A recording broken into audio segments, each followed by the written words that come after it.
सुप्रभात सभी को। कल हमने अहंकार पर प्रहार पाठ के जो भी अभ्यास कार्य था, सभी अभ्यास कार्य को मैंने बोर्ड पर लिखाकर आपको समझाया है। आज हम करेंगे क्या करेंगे और एक नया पाठ पढ़ेंगे, जिस पाठ का नाम क्या है? पहला पत्थर। पहला पत्थर का अर्थ क्या है बच्चों? First stone. पहला पत्थर फर्स्ट स्टोन कहते हैं। तो ये पहला पत्थर इस पाठ में के दौरान कौन सी कहानी दिया गया है और कौन सा सीख आपको मिलेगी, कौन सी सीख आपको मिलेगी, इसके बारे में हम क्या करेंगे, आज जानकारी लेंगे। तो चलिए बच्चों, आज का पाठ शुरू करें पहला पत्थर पाठ के साथ। यह एक चिरपरिचित कहावत है कि जब हमारी एक अंगुली दूसरों के दोषों की ओर संकेत करने के लिए उठती है, तब 3 अंगुलियां हमारी ओर मुड़ी होती है।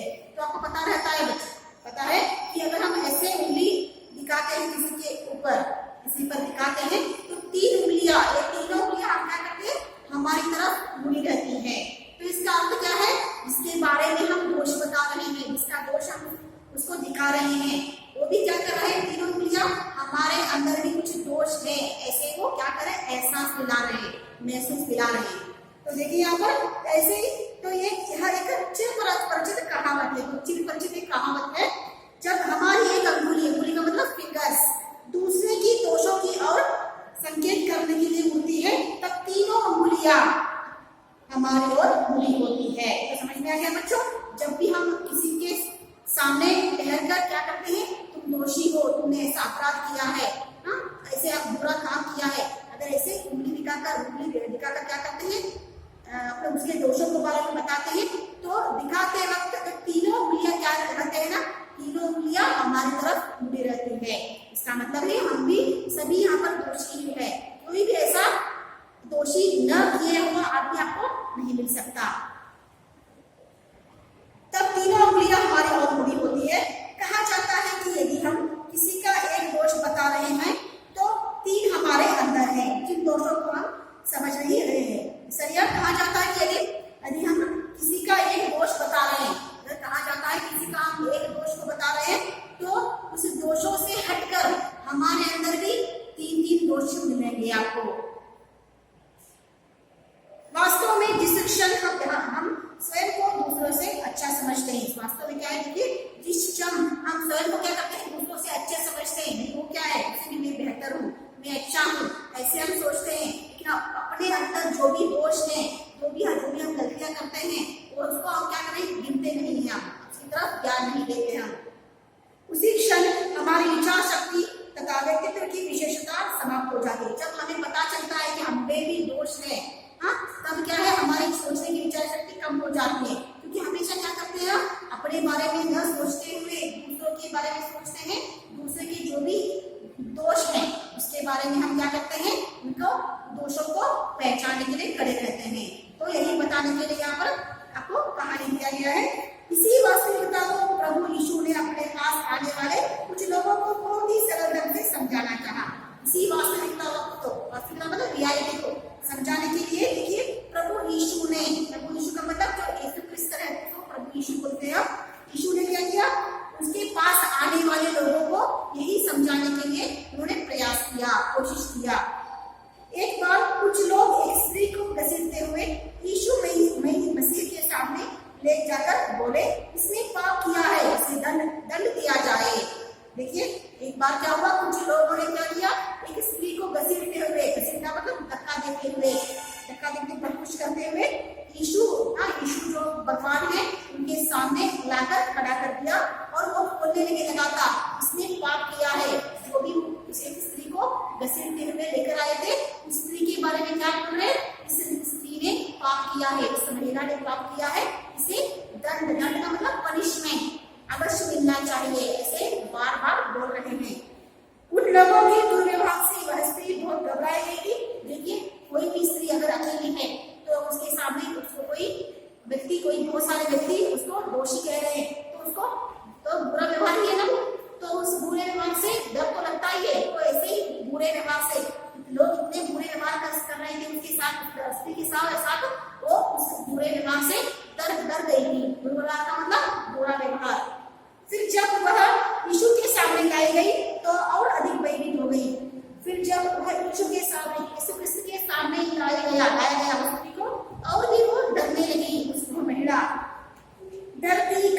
और लज्जित होती वह क्षमा याचना करती हुई अपने प्राणों की रक्षा की प्रार्थना कर रही है। डरती, कांपती और लज्जित होती है। हाँ, डर रही है, कांप रही है और उसको लज्जित हो रही है, शर्म आ रही है उसको। ऐसे होते हुए उसके अपने प्राणों की रक्षा की भीख मांग रही है, वो प्रार्थना कर रही है भगवान से कि मेरी शायद यीशु के सामने आकर मेरी प्राण की रक्षा हो जाए। उन लोगों की भीड़ उचित और अनुचित पर ध्यान न देकर चिल्लाकर उस नारी को दंड दिलाने पर दौड़ती। उस लोगों की भीड़ में जो लोग जमा हुए थे, जिन लोगों ने एक स्त्री को घसीटते हुए आए थे, वो लोग क्या करने लगे, चिल्ला कर। और उचित क्या है, अनुचित, उचित का मतलब सही और गलत क्या है, ऐसे न सोचते हुए वो क्या कर रहे हैं, बार चिल्लाकर बोल रहे हैं क्या कर, इस नारी को दंड अवश्य चाहिए। वैसे दंड दिलाने पर वो दृढ़ संकल्प कर लिया था उन लोगों ने। इसे जान से मार डालो, इसको पत्थर से मार डालो, लगातार बोल रहे हैं वो।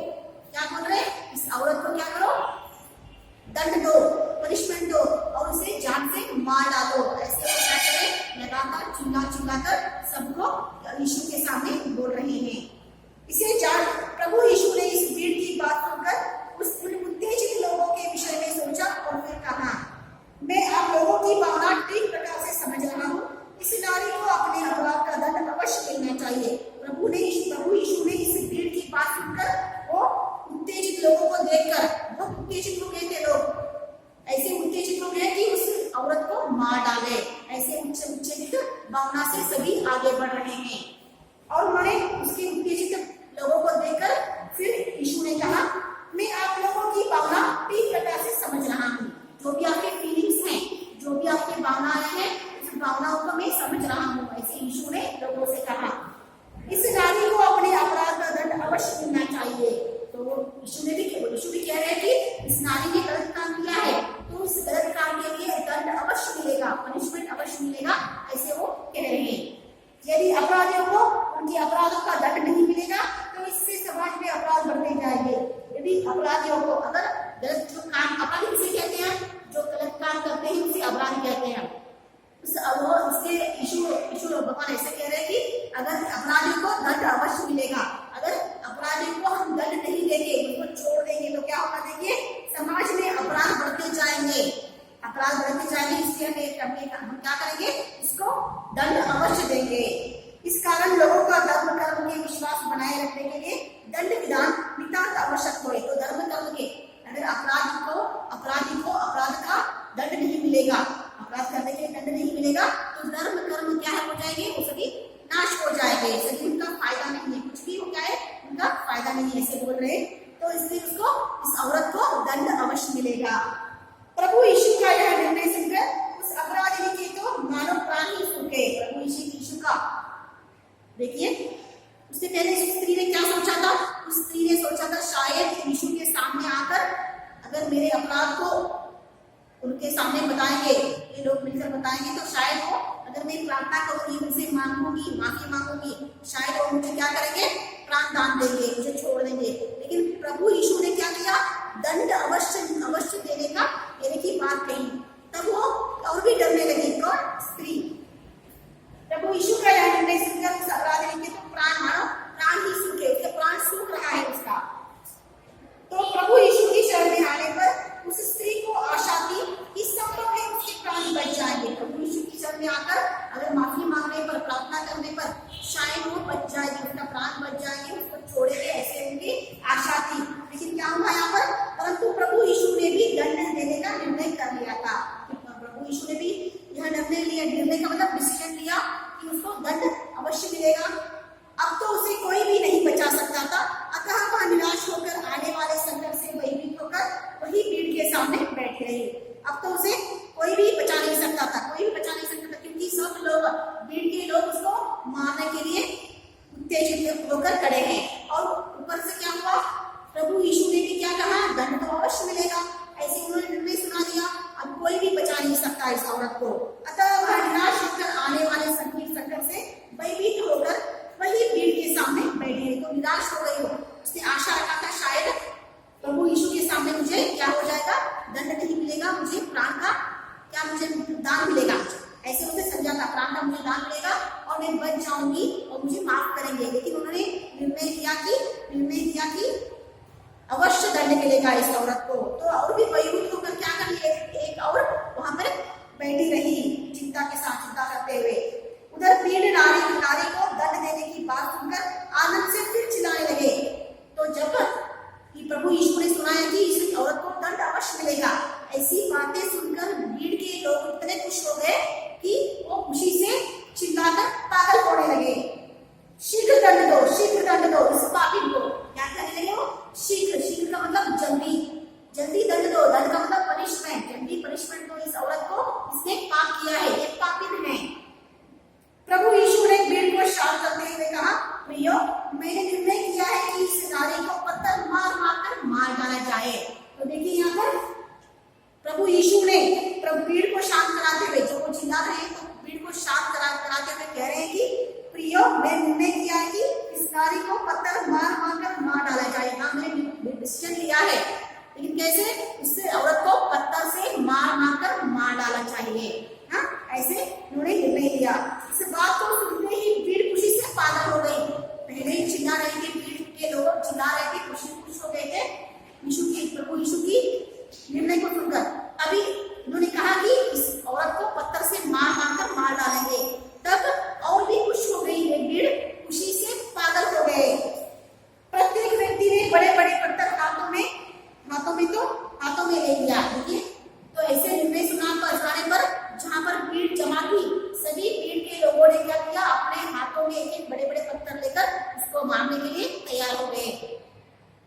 इस बात को सुनते ही अचानक प्रभु यीशु ने उनका जोश और आवेश को देखकर कहा, ठहरो। तो तैयार हो गए सभी पत्थर मारने के लिए उस औरत पर। तो इस उनके जोश को, उत्तेजित लोगों को देखकर उन्होंने क्या कहा, ठहरो। यीशु ने कहा कि ठहरो, रुक जाओ। मैं चाहता हूँ कि आप लोगों में से कोई एक व्यक्ति निकलकर आए और पहला पत्थर इस स्त्री की हत्या करने को मारे। तो वो कह रहे हैं कि आप लोगों में जो भीड़ में जो बहुत सारे लोग हैं, उस भीड़ में से सिर्फ एक व्यक्ति आएगा यहाँ पर, आकर पहला पत्थर उस स्त्री को मारेगा।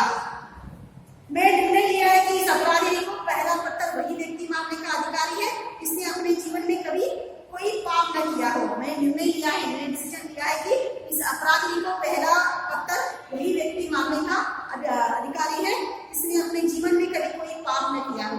तो इस पत्थर को, एक पत्थर को जो भी पत्थर मारना चाहता है, लेकिन पहला जो व्यक्ति, वही व्यक्ति मारेगा पत्थर उस औरत पर, उस महिला पर जिसने जीवन में कोई भी पाप न किया हो।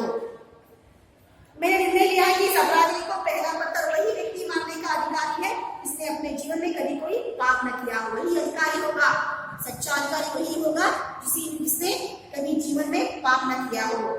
इसलिए इस भीड़ में प्रत्येक अपने जीवन को पूर्णतः विचार कर ले और जो सच्चा हो वह स्वयं अपराधी न हो। इसलिए भीड़ में जो भी व्यक्ति खड़े हो, जो भी व्यक्ति यहाँ पर जमा हुए हो, उसमें विचार कर, सोच कर क्या करना है, पूर्णतः अपने जीवन पर पूर्णतः सोचना है। आपको सोच कर बताना है कि आपने जीवन में कोई पाप न किया हो।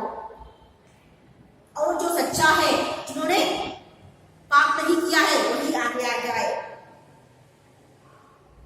वह पत्थर लेकर आगे आए। उसको पूरा अधिकार होगा कि वह इस नारी को पहला पत्थर मारे।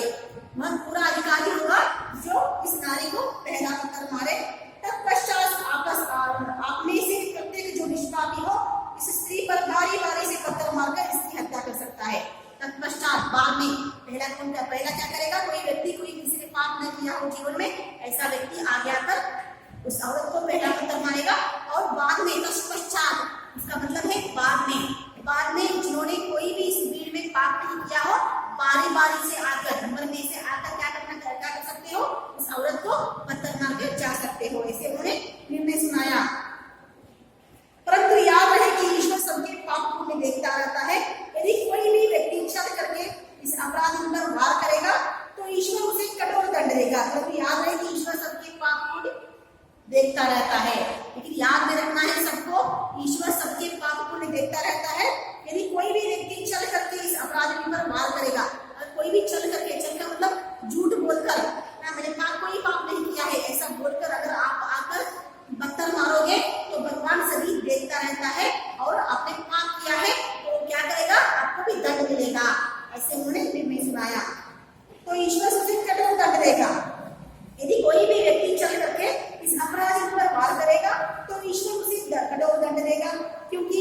में आज्ञा दी है वह भी देखता है, और जिसने कान दिए हैं वह भी सुनता है। क्योंकि जिस ईश्वर ने आज्ञा दिया है, जिस ईश्वर ने आज्ञा दिया है वह भी देखता रहता है, और जिसने कान दिया है वह भी सुनता रहता है। प्रभु यीशु के निर्णय को सुनकर भीड़ में से किसी का साहस न हुआ कि कोई कुछ न कुछ कह सके। सब चुपके चुपके पत्थर हाथों से नीचे धरती पर गिराकर वहां से एक एक करके चले गए। देखिए प्रभु के ईश्वर के इस निर्णय को सुनकर लोगों ने क्या किया, एक एक करके क्या कर रहे हैं, नीचे पत्थर फेंककर वहां से निकल रहे हैं। क्यों? क्योंकि उनको एहसास हो चुका है कि हमने कुछ न कुछ गलत काम किया है जीवन में। तो कोई भी ऐसा व्यक्ति नहीं होगा जिन्होंने गलत काम न किया हो, ऐसे उनको महसूस हो गया, एहसास हो गया। जब चुपके चुपके पत्थर हाथों से नीचे धरती पर गिराकर वहां से एक एक करके चले गए। किसी ने भी डेढ़ नहीं दिखाया, हिम्मत नहीं दिखाई, कोई भी हिम्मत दिखा नहीं पाए वहां पर, क्योंकि सबको एहसास हो गया कि हमने गलत काम किया है। अंत में प्रभु यीशु ने भी अपराधी को क्षमा कर दिया। अंत में क्या किया, प्रभु यीशु ने उस औरत को क्षमा कर दिया। देखिए कितनी अच्छी है कहानी बच्चों, कितने सीख है, देखो इसमें कितनी अच्छी सीख उन्होंने दिया है। कहानी के दौरान शिक्षा देखिए, हम एक दूसरे की कमी घटी न देखें, हम एक दूसरे के कमी घटी न देखें। हम क्या करते हैं बच्चों, अपने जो अंदर रहते हैं दोषों को छुपा कर क्या करते हैं, दूसरे पर उंगली दिखाते हैं, दूसरों के दोषों पर हम क्या करते हैं, नजर रखते हैं, उनके बारे में सोचते हैं, एक गलत काम है। और पर दूसरों के गुणों की सराहना करें, ऐसे न करते हुए, दूसरों की दोषों की और सराहना न करते हुए, उसकी जो भी उनके मन में, दूसरों के मन में जो अच्छे गुण होते हैं उनको क्या करना चाहिए, हमें उनको प्रेरणा देना चाहिए, सराहना चाहिए। आवश्यकता के समय एक दूसरे का साथ दे, इसे ही अपना सर्वोच्च कर्तव्य जाने। आवश्यकता के समय, जिनको भी आवश्यकता के समय पर जिनको हेल्प चाहिए उनको क्या करना चाहिए, हमें उनको साथ देना चाहिए, और इसे ही अपना सर्वोच्च कर्तव्य माने। इसको क्या करना चाहिए, हमें सर्वोच्च कर्तव्य मानना चाहिए। बुराई के बदले बुराई न करे, बुराई के बदले बुराई नहीं करना चाहिए, परंतु बुराई को भले कामों से जीत ले। लेकिन बुराई को क्या करना है, भले कामों से जीत लेना चाहिए। हाँ, तो बच्चों इतनी अच्छी है ना ये कहानी। देखिए अगर आपको क्लास में, कक्षा में बच्चों आप लोग सोचते हो कि हमारे जो दोस्त थे उनको क्या करते हैं, उनके बारे में क्या करते हैं, टीचर्स को बताते हैं, मैडम उसने चोरी किया, उसने ऐसा किया, वैसा किया। उसको ऐसा करने से पहले बच्चों अपने आप में जो भी अंदर है उनके बारे में सोचो, और जो चोरी कर रहे हैं उनको बताओ। हाँ, उनके दोष कर रहा है, ये गलत काम कर रहा है, उनको समझाने की प्रयास करो कि ऐसा करना गलत काम है, समझाओ। लेकिन क्या करो, आप पहले अपने बारे में सोचना है पहले कि हमें सही कि नहीं, उसके बारे में सोचकर दूसरों के दोषों के बारे में आपको क्या करना है, सोचना है। तो बच्चों कैसी ये कहानी अच्छी है ना। हाँ, तो आज मैं क्या करूँगी, आपको एक पूरे आपको शब्दार्थ पढ़कर सुनाऊंगी। अधिकारी, स्वामी, प्रभुता रखने वाला, अथॉरिटी, आवेश, जोश, तैश, फ्रेंजी, इंटेंस, इमोशन, उचित, योग्य, तीव्र, सही, सूटेबल, उच्छेदित, उत्साहित, वेग या जोश में, एक्साइटेड, प्रोवोक्ड, चिरपरिचित, बहुत समय से जाना हुआ, जान पहचान का, नाउन, दुर्व्यवहार, बुरा व्यवहार, गलत बर्ताव, मिसबिहेवियर, दृढ़, स्थिर, पक्का निश्चय करना, मजबूत, फर्म, हार्ड, धर्म के प्रति कार्य या कर्तव्य, ड्यूटी, निर्णय, निश्चय, फैसला, डिसीजन, नितांत, बिल्कुल, पूरी तरह, अत्यंत, कंप्लीट, एब्सोल्यूट, निष्पापी, पाप रहित, जिसने कभी पाप न किया हो, बेकसूर, इनोसेंट, भावना, विचार, मन की बात, इच्छा, इमोशन, याचना करना, मांगना, प्रार्थना करना, बेगिंग, आस्किंग फॉर समथिंग, लज्जित, संकोचजनक, शर्मिंदा, अशर्म, व्यक्तित्व, व्यक्ति प्रदान का प्रकटीकरण या पहचान, पर्सनालिटी, वास्तविकता, सच्चाई, यथार्थ, ट्रुथ, रियलिटी, विधान, किसी कार्य को करने की विधि, नियम, तरीका, व्यवस्था, मैनर, रूल्स। तो बच्चों पूरी कहानी को मैंने सुनाया है, और शब्दार्थ को भी मैंने क्या किया है, आपके सामने पढ़कर मैंने सुनाया है। अभी हम क्या करेंगे, इस पाठ बोध में मौखिक कार्य दिखाए जा सको।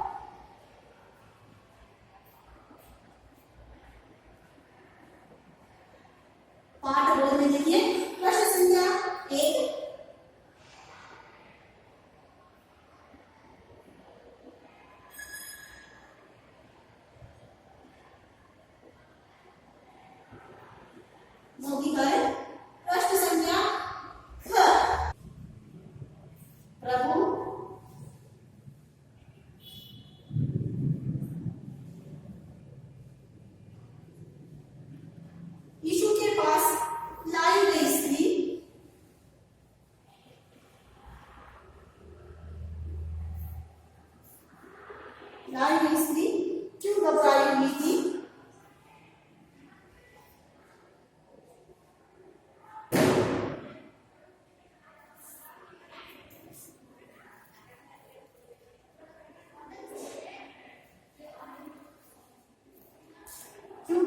हुई थी? उत्तर घ। लोगों के दुर्व्यवहार से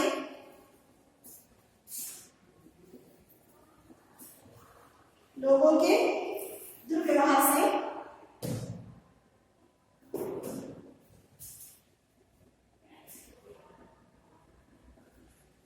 से यीशु के पास आई गई स्त्री घबराई हुई थी।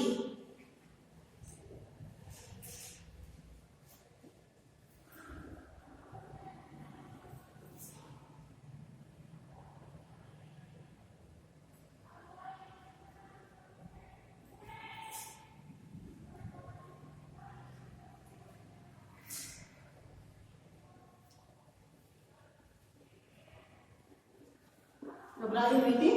लोगों के दुर्व्यवहार से यीशु के पास आई गई स्त्री घबराई हुई थी। प्रश्न ख। स्त्री को प्रभु यीशु से क्या आशा थी? स्त्री को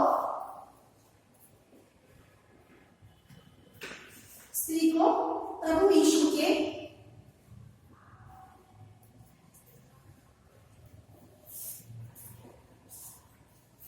से क्या आशा थी?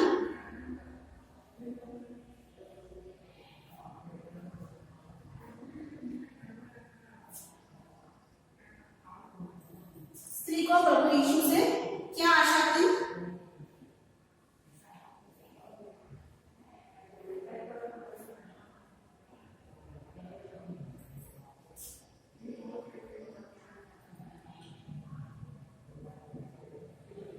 स्त्री को प्रभु यीशु से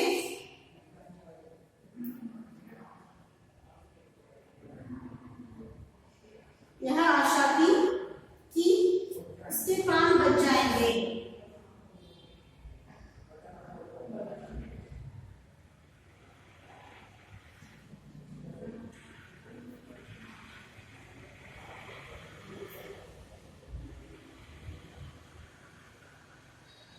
उसके प्राण बच जाएंगे।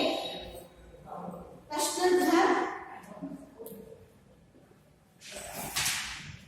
प्रश्न घ में देखिए, स्त्री क्यों निराश हो गई?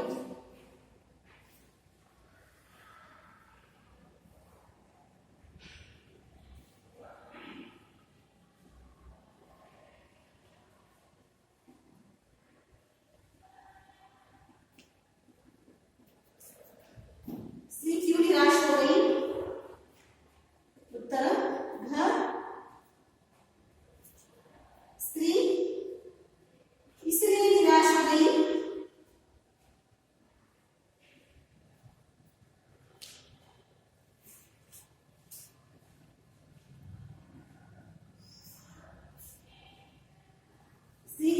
हो गई कि भगवान यीशु ने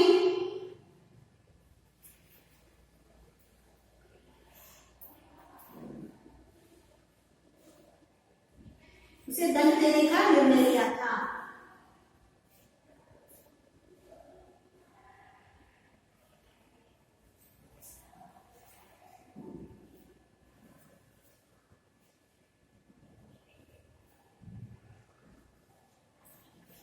हाँ बच्चों, 3 प्रश्न उसके साथ उत्तर भी मैंने लिखाया है। देखिए पहला प्रश्न, प्रभु यीशु के पास लाई गई स्त्री क्यों घबराई हुई थी? प्रभु लोगों के दुर्व्यवहार से यीशु के पास लाई गई स्त्री घबराई हुई थी। प्रश्न ख, स्त्री को प्रभु यीशु से क्या आशा थी? उत्तर ख, स्त्री को प्रभु यीशु से यह आशा थी कि उसके प्राण बच जाएंगे। प्रश्न ख, स्त्री क्यों निराश हो गई? उत्तर ग, स्त्री इसलिए निराश हो गई कि भगवान यीशु ने उसे दंड देने का निर्णय लिया। तो अभी हम क्या करेंगे, अगला प्रश्न और उसके साथ उत्तर भी लिखेंगे। प्रश्न ख,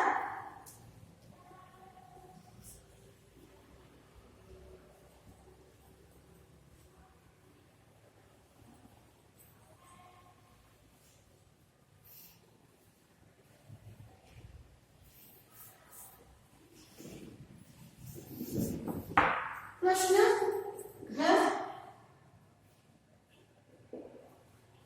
भीड़ कौन सी बात को सुनकर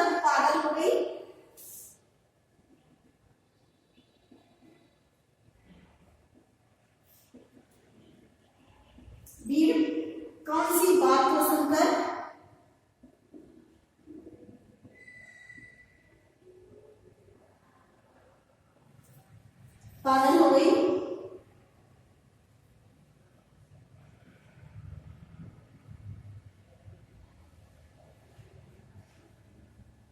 पागल हो गई,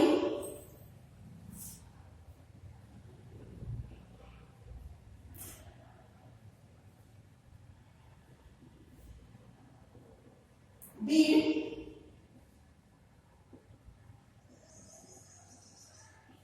यीशु के, प्रभु यीशु के निर्णय को,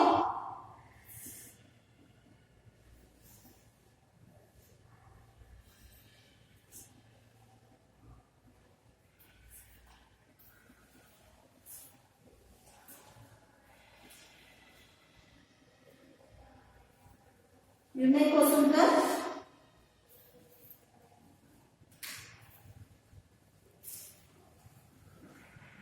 पागल हो गई। प्रश्न न्याय, प्रश्न में देखिए प्रभु यीशु ने क्या निर्णय किया।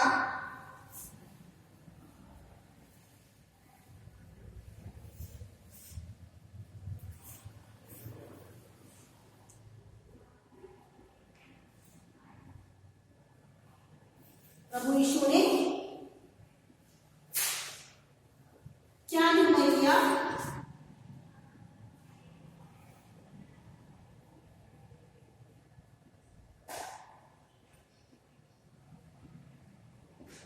प्रभु यीशु ने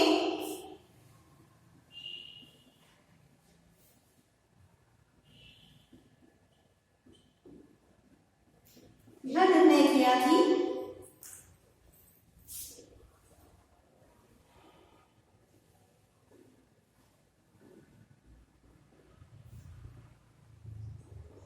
उस स्त्री को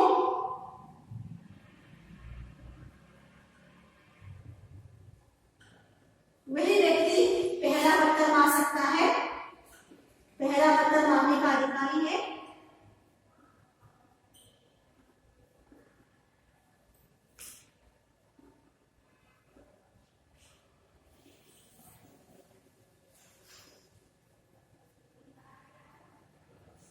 पहला पत्थर मारने का अधिकारी है।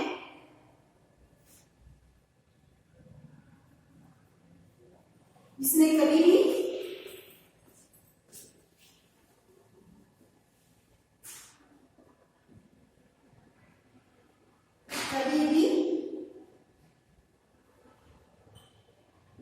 अपने जीवन में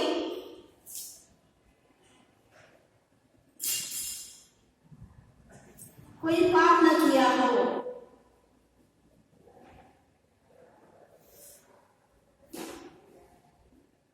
देखिए प्रभु यीशु ने यह निर्णय लिया कि उस स्त्री को वही व्यक्ति पहला पत्थर मारने का अधिकारी है जिसने कभी भी अपने जीवन में कोई पाप न किया हो। तो प्रश्न दो प्रश्न उत्तर के साथ मैंने दिखाया है। प्रश्न घ, भीड़ कौन सी बात को सुनकर पागल हो गई। उत्तर घ, भीड़ प्रभु यीशु के निर्णय को सुनकर पागल हो गई। प्रभु यीशु ने यह निर्णय किया कि उस स्त्री को वही व्यक्ति पहला पत्थर मारने का अधिकारी है जिसने कभी भी अपने जीवन में कोई पाप न किया हो। अगला हम क्या करेंगे, प्रश्न 6 लिखेंगे अभी।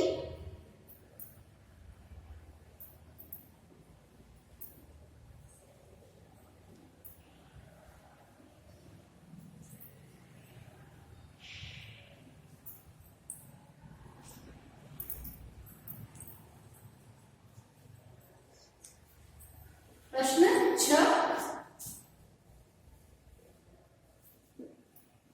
स्त्री को पहला पत्थर कैसा व्यक्ति मार सकता है।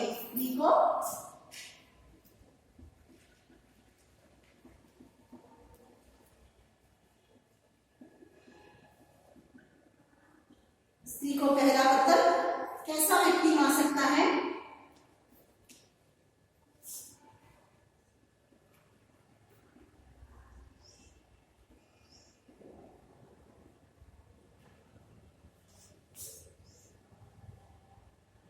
कैसा व्यक्ति मार सकता है।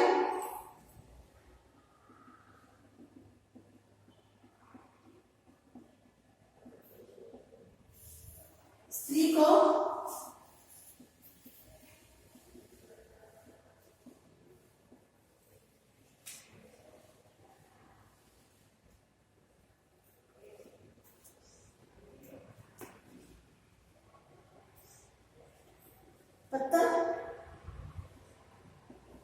वही व्यक्ति आ सकता है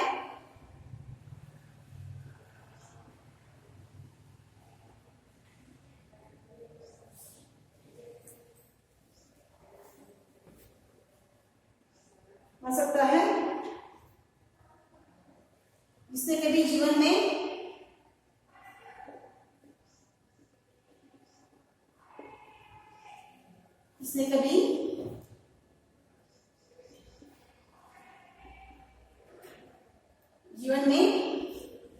कभी पाप न किया हो, कोई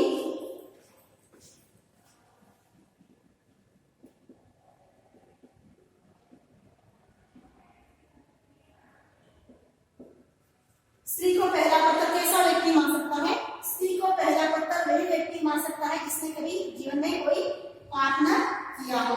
तो बच्चों, हमने क्या किया, पूरे मौखिक कार्य के सभी प्रश्नों के उत्तर को मैंने बोर्ड पर लिखा कर समझाया है।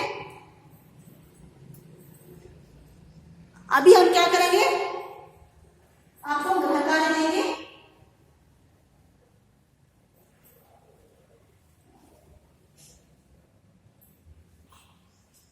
आज का गृह कार्य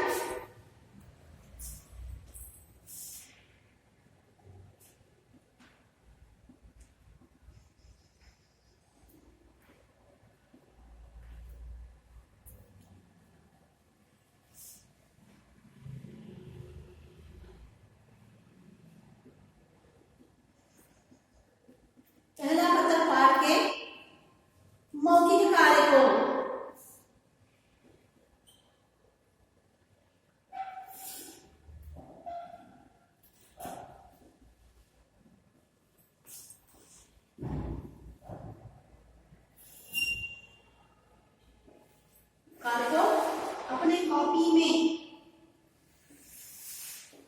अपने कॉपी में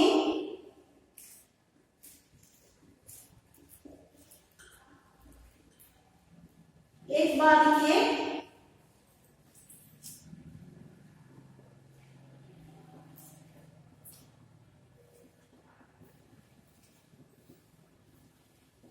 दो बार पढ़िए।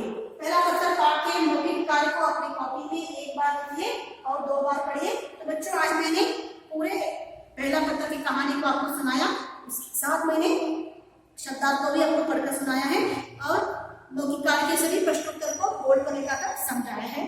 तो बच्चों, कल मैं क्या करूंगी, जो भी पहला पत्र पाठ के जो लिखित कार्य है उसके साथ मैं आपके सामने आऊंगी। धन्यवाद।